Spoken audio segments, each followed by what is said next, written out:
Elana, if I can ask you to make a comment on, since you're Foreign Affairs spokesperson, the Solomon Islands deal with China. Is that a big issue for us, and what ought to be done? I think it is. It's a very good question, a very topical question, Lyn. The fact that the Australian government missed that Solomon Islands are speaking to China and looking to secure a deal with them is a massive intelligence failure, first and foremost. The government, you would have seen this week, has been sort of backtracking on that and trying to make out that this didn't come as a surprise and they knew about it months ago.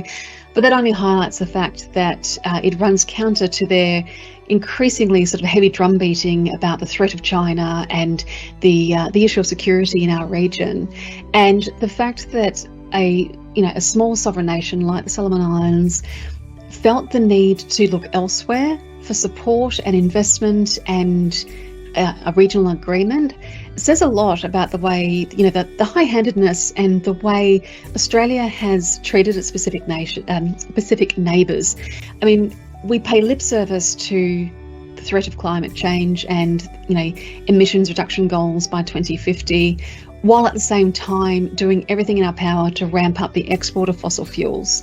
And climate change is the absolute number one security issue for Pacific nations.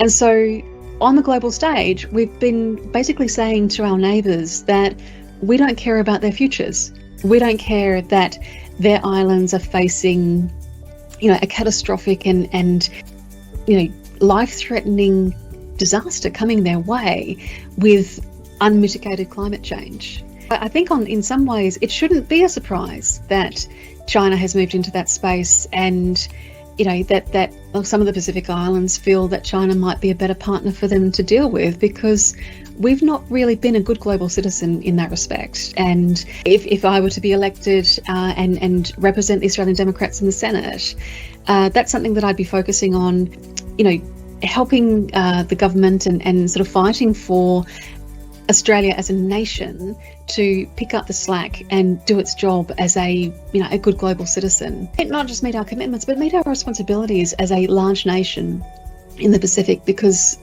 those responsibilities have been badly neglected for at least a decade, if not longer.